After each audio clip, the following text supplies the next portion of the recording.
Hello, everybody. It's me, Ethan from Farrell Films, aka the director of The Visitor. Today I had to improvise. There's not very good filming locations at the moment, so I had to film at a playground on a bench. Uh, Today we're going to be doing a director's commentary on The Visitor. We're going to be discussing behind the scenes, actors, lore, character background, and small details you may have missed in the movie. So today I have two guests with me, Patterson Animations, aka Jaquan, and Death by Dishwasher. Everybody say Yo, hello. man, I'm Yes. drinking Chick-fil-A. Yeah. All right. So we have. Milkshakes, pretty good. So those are going to be our guests for today. What were your like main takeaways from the movie? Like what questions did you have? When I first watched it, it was why the visitor sucked at killing Zoe, but then, like, watching Ziva, if you could kill someone easily. Yes, that's a big one. We'll get to that in a little I bit. just thought it was like the Scream movies where like the killer just doesn't kill the main character. Oh no, it's actually more deep than that. Zoe does not have like plot armor. We'll get into that in a minute, but I accidentally muted the mic. Okay, we'll get into that in a minute, but for now, I want to share the inspiration behind where the film originated and its creation. So, it started like, I don't know, maybe like June, July 2023, last year. Um, I was visiting my grandma's house with my brother, and we left around, I don't know, 9 p.m., so it was dark. Um, we get in the car and we're just like, wow, you know what? Grandma's house looks kind of spooky at night. And we're looking around like, you know what? This would be good for a horror movie, actually. And I'm like, yes, it would. And you're like, you know what? You're a filmmaker. You should make that a movie. Like, that's a good idea. And then I was like, maybe since like he's visiting grandma's house or something, we could call him the visitor. And then from there, we made a costume design. I found this old skull mask that I just had in my closet from like Halloween one year. I decided just to do like this little. My mic is like really buzzing out. Oh wow, my echo's up. Turn that down. That'll sound better. Okay, so yeah, I just kind of found this like coat that I had, skull mask in the closet, and like a prop axe that I've had for a few years now, and then made some character backgrounds, and then that was the beginning of The Visitor, basically. Oh, damn, alright. Yeah, Oh, okay. I don't think my grandma's house is scary. yeah. My grandma's house is kind of scary at night, to be honest.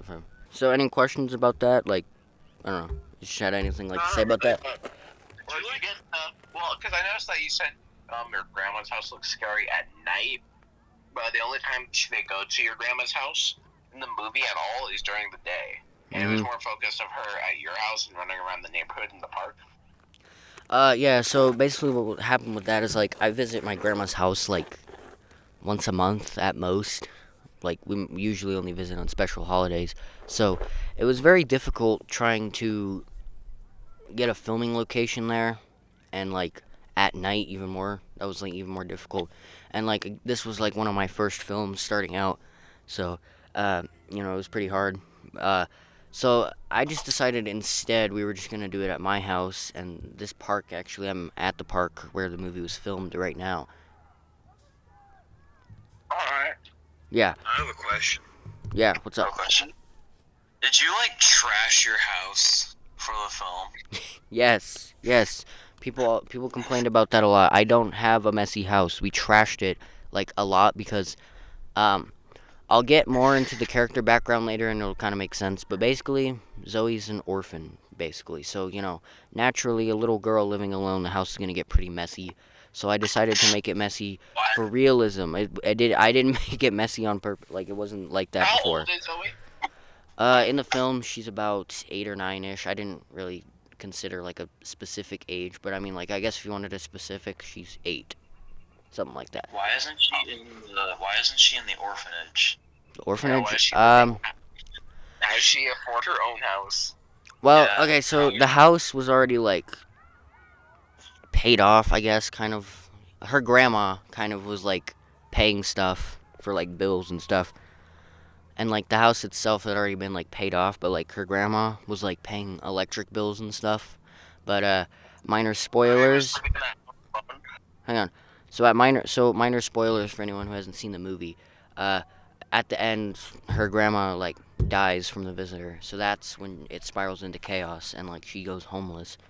But uh, during the events of the film, her grandma was like paying the electric bills, the water bills, stuff like that. But like her grandma couldn't go live with her because she had to take care of her husband, aka Zoe's grandpa, who has like Alzheimer's, just old people mental disorders, basically. So yeah.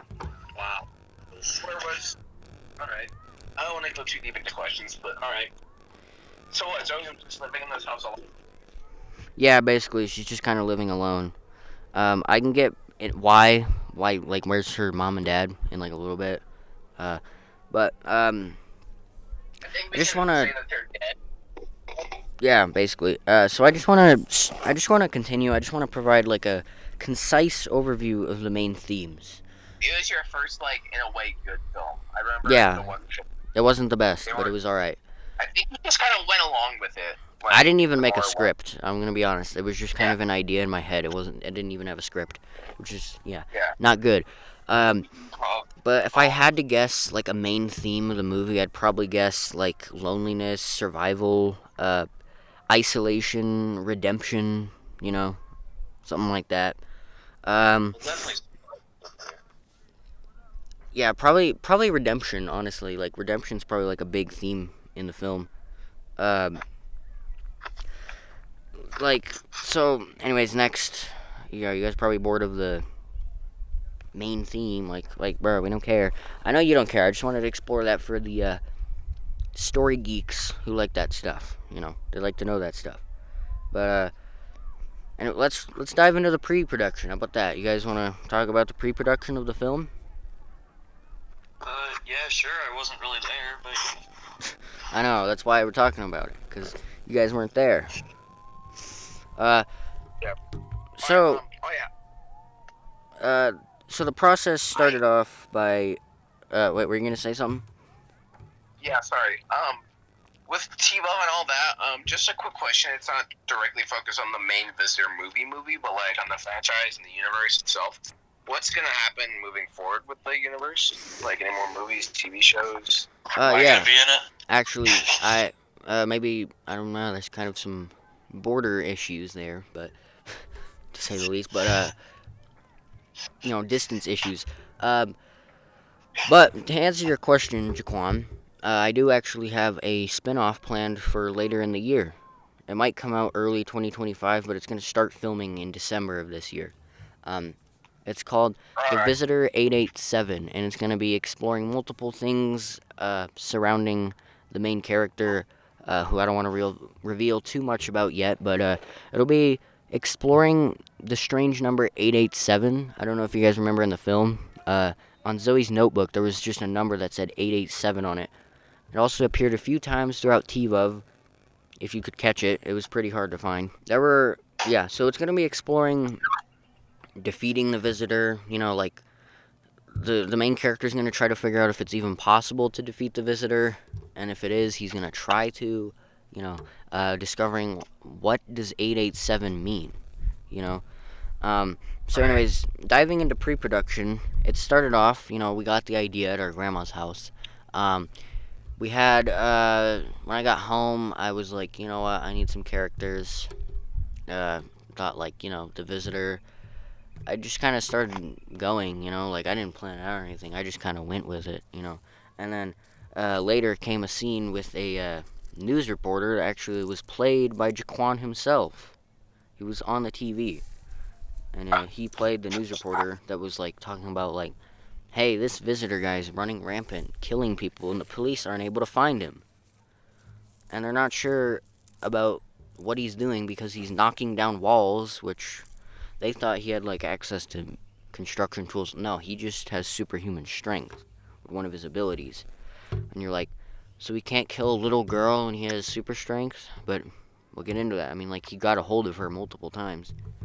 But yeah, there was just like, I remember at one point, there were some memorable behind the scenes moments. Like, the bloopers were pretty funny, honestly. Like, my sister was like goofing off and stuff all the time.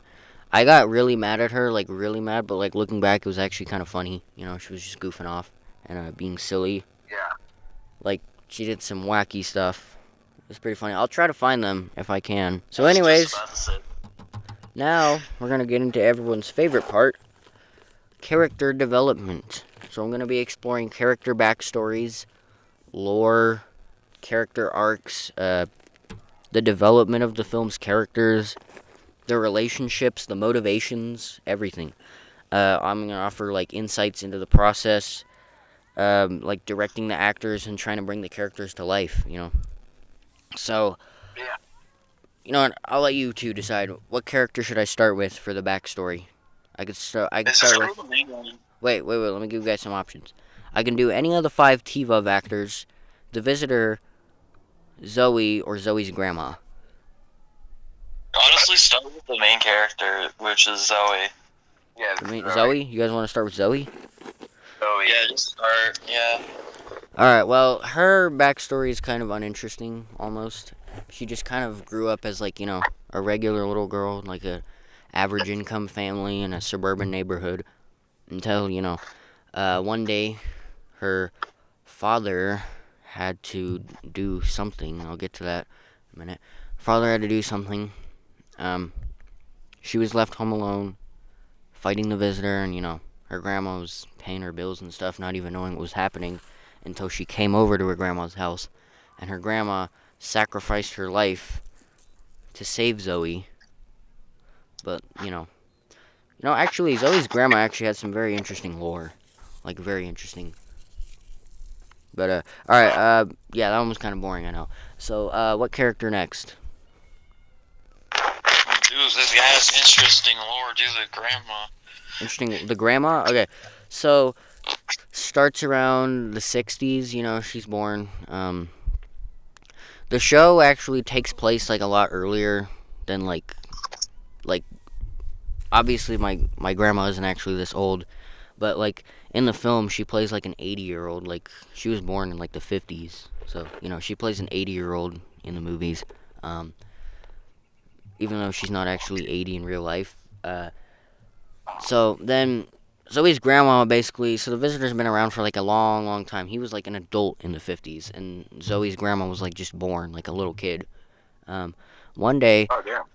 Zoe's grandma actually had multiple encounters with the Visitor. She was, like, the Visitor was terrorizing her neighborhood, killing people. There's, like, weird news reports about, like, people dying in mysterious ways that seemed, like, impossible.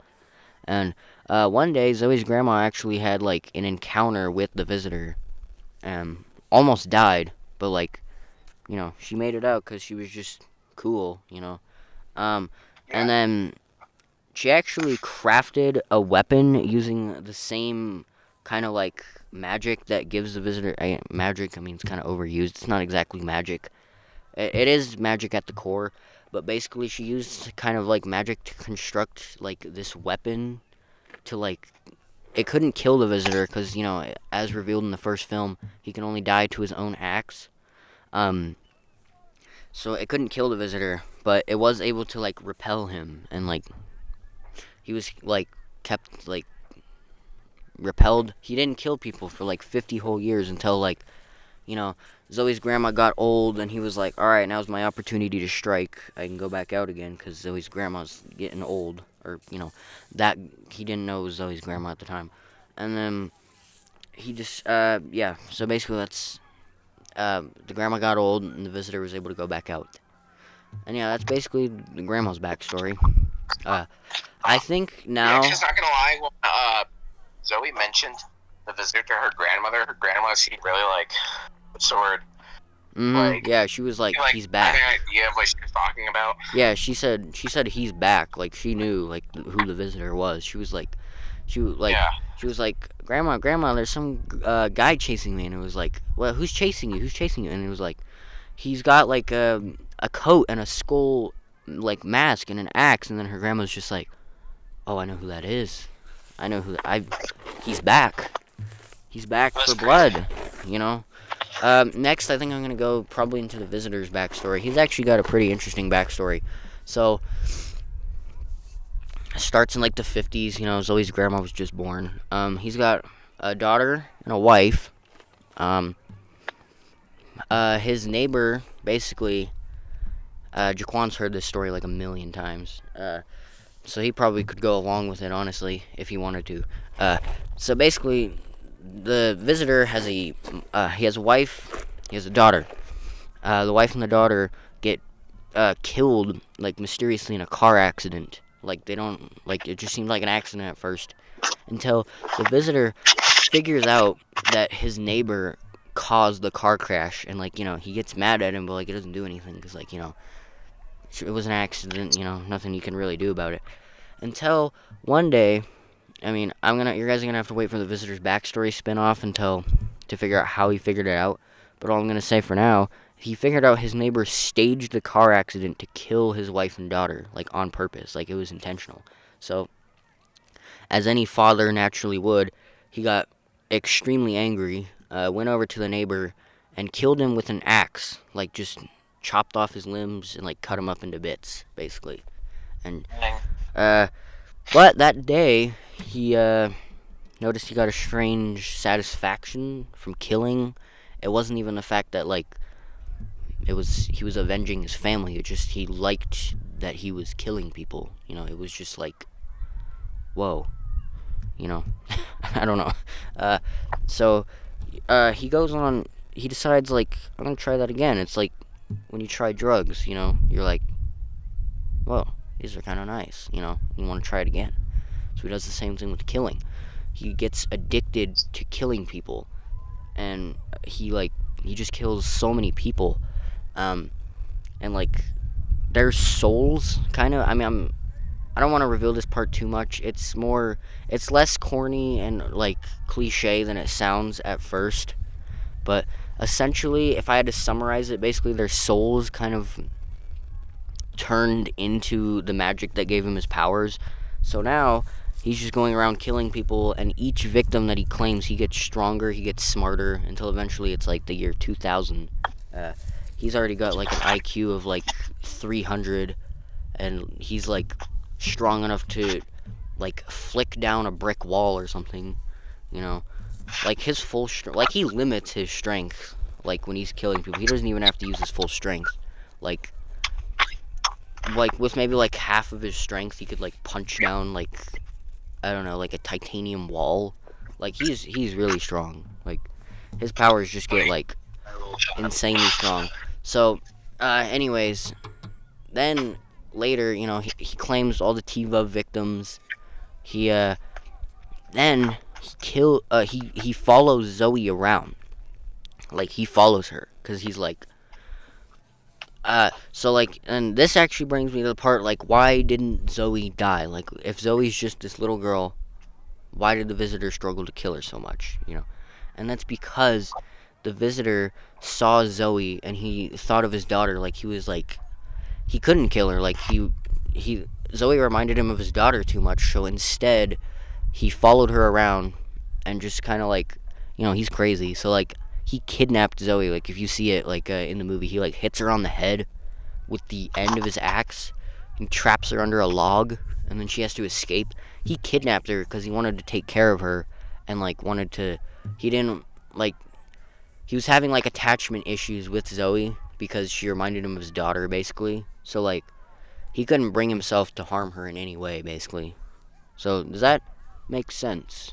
Like why Zoe survived? So that one theory is true. Yes, I remember in the Discord server, the old one before I made a new one. In the old Discord server,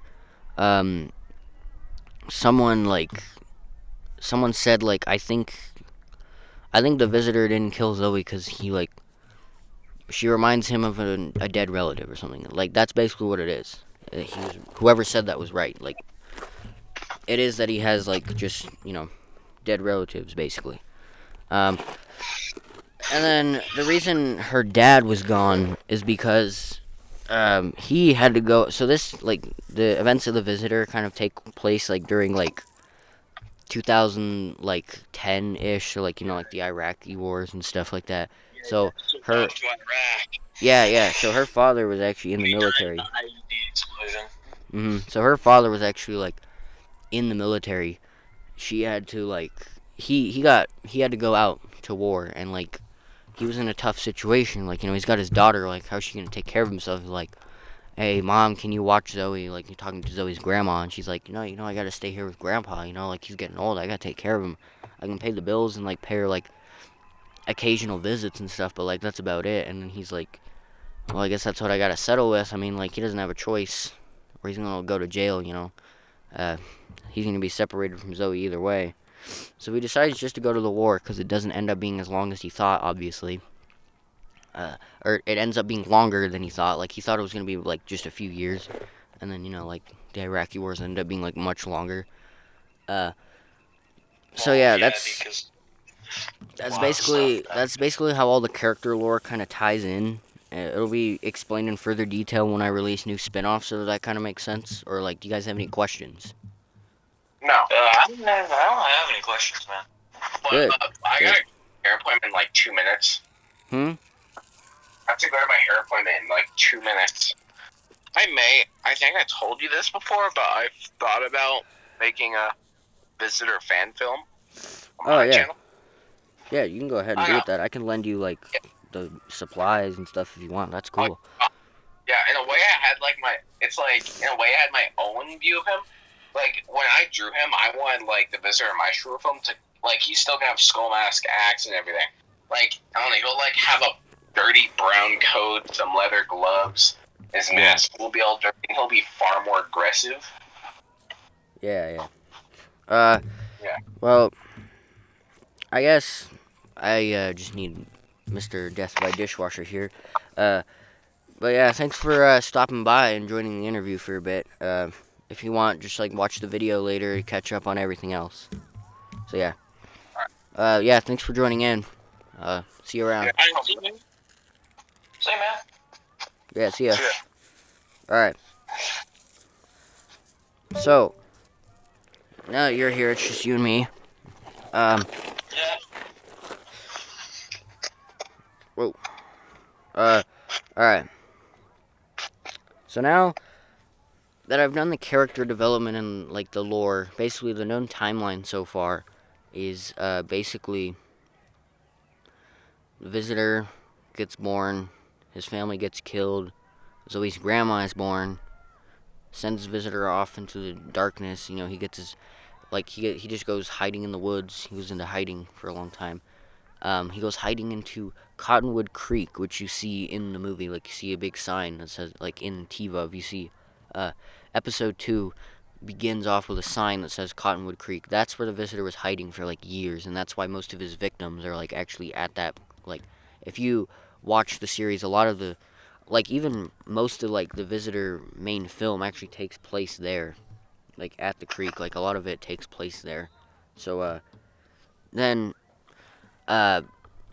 so, I got distracted. Yeah, so the timeline, right. So, the Visitor becomes like a supernatural, superhuman killer, Zoe's grandma has to ward him off into the forest for like, years, like 50 years.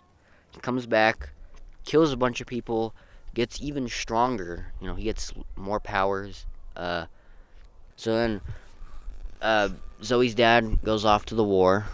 Zoe's left home alone. Zoe encounters the Visitor, and then the Visitor follows her around, basically. And then, you guys are gonna have to watch the spin-offs to see what happens next, because that's only the known timeline. So, when I was directing the film, we had a lot of issues. Like, I don't know if you remember, I recently posted it, the clip of the original actor for the Visitor. He was supposed to be the main character. It was my brother, but like he quit after like starting like 2 scenes. Like no offense to him. I know he's probably watching. He's gonna watch this video. He's no offense. He's kind of lazy. Like after we finished like that first scene, I uploaded it on YouTube the other day. Just as like a little reveal. Um, After we finished that, he just quit. Like he just said, "I'm done." And then almost the same thing happened with my sister. Like I had a lot of trouble working with her. Like she didn't like some days she was excited to do it, and other days she didn't want to do it at all. Um, then yeah. So when I was directing the film, I tried to bring the characters to life by unique design. You know, like I tried to make the character look. I tried to make Zoe look. I tried to dress her as like like an innocent kid. I tried to make the visitor look very menacing. Like I like the color palette of his clothes. I wanted it to complement well, so that he looked scary. And then Oh yeah, he's when I was directing the film, we had like a lot of issues. Like Zoe, my sister, Allison, she didn't want to work at all, and so the thing with that is, with her not acting well, it was kind of partially the reason like the movie was bad. You know, like it had potential, but like I rushed it too much because I wasn't willing to do delays. I wanted to follow the release date. Like I was doing anything in my power to stay on the release date, and that ended up costing a lot of quality from the movie. Um, because I mean, it's like fine. I've seen worse quality movies and worse movies. yeah, so like I there's love, this, I huh? love watching bad movies. Wait, what? I love watching like like not saying that your movie is like terrible, but I love watching like low quality, like bad, like cheesy movies and stuff. Yeah, they can be It's funny. really fun. You know this because of the movie that I recently watched, Who Killed Captain Alex. That's a good one. It's funny. Yeah, it's a good one. So Yeah. yeah, basically what happened. I mean, I don't know if you guys noticed, there were certain scenes where the visitor literally didn't have his coat, which was me. I was playing the visitor. Literally just had a red shirt on, and the reason for that is I couldn't find my coat, and we had to film those final scenes because they were missing from the footage. They got deleted, so we had to go back, refilm those scenes. I didn't know where my coat was. The movie was literally supposed to be released in 2 hours, so I literally just like rushed over. I was like, come on, boo, please, come on, work with me." And like, my dad had to bribe her with like $20, like a chocolate or something. I don't remember, to get her to go. And then I couldn't find my coat, and I was just like, "Oh, this movie's screwed. I'm not gonna make it." And it was like, everyone was hyped for the release because it was supposed to come out in 2 hours. It was 10 in the morning, and the movie was supposed to release at 12 p.m. in the afternoon. I was like really nervous. Like, I just rushed her out there. I was like, you know what, screw it. I'll just put on this red shirt and make up some stupid excuse. Like, when the visitor is really mad, his coat disappears or something. I don't know. I'm pretty sure that's actually the excuse I gave. But, it keeps turning on the echo on my mic. So, but now I'm not going to make any. Wait, come on. It keeps turning on the echo. Now I'm not going to make any excuses. I'm just going to admit that was just bad directing. Like, it was bad quality.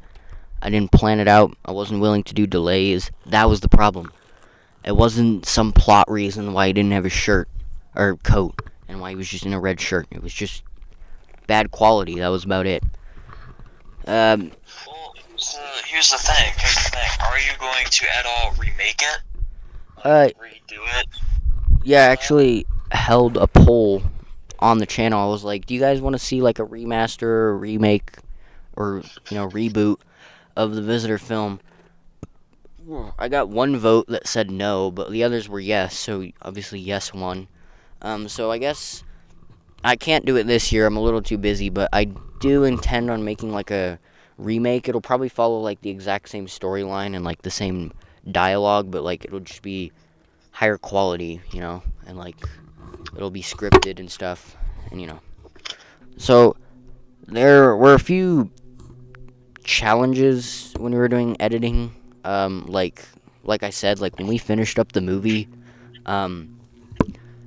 like the movie was supposed to release in like 2 hours. So like I was like, oh no. And then we got home. I already spent like 45 minutes bribing my sister and then like another 45 minutes like just doing the filming and like going to different locations. So that left us like 30 minutes just to get home, which took 20 minutes. By the time I got home, the movie was supposed to release in 10 minutes, and the movie took 30 minutes to export. So that's why the premiere, I don't know if anyone joined the premiere to watch the movie live. That's why it was late, is because it took 30 minutes to export and crashed like multiple times. So it didn't come out, like I didn't start premiering until like 12:20 or something like that. Like it was like very late. But Yeah, I had an old channel that I would post stuff on and stuff. It's completely lost the time, but there's a couple times where I tried to upload like videos above like 40-ish minutes, and YouTube would just not take them. yeah, I think you gotta like verify your phone number if you do that or something like that. I don't remember. Yeah. But yeah, Yeah. in TVOV, since we're just kind of talking about like the whole franchise in general, I guess we might as well talk about the editing in TVOV. So there was this part I had to do a voiceover like replacement, voice acting replacement dialogue, VRD, whatever, VAD, I don't remember what that's called. But there's this part, Jaquan, who was just in here, he was playing Javon in episode 2 of TVOV. He was like the water in the background, because like it was right next to the creek in like this small tunnel. In the creek, like just was like making loud noises, so I couldn't hear him. So like just a small little detail I wanted to share. We did our first audio replacement dialogue. We did a voiceover and just kind of cropped it in. It kind of went well. I don't think anyone actually noticed. The editing process was like, I don't know, it was pretty hard, because like I had to edit the movie in like 5 minutes, which, you know, completely destroyed the quality. Like that was like the final straw. That's probably what made the movie suck, you know. What did you use to edit it? Okay, now I don't use it anymore. Now I use DaVinci Resolve 18. It's only on computers. It's a really good like free editing software. It's very professional, and it's free too. Like no ads or anything. And a lot of big company filmmakers use it. But when I was doing The Visitor and TVOV and Hidden Horrors, I was using KineMaster. And then I started hating the watermark. Yeah, I hated the watermark so much. I was like, no, I'm done with this. So I tried out CapCut for whatever reason.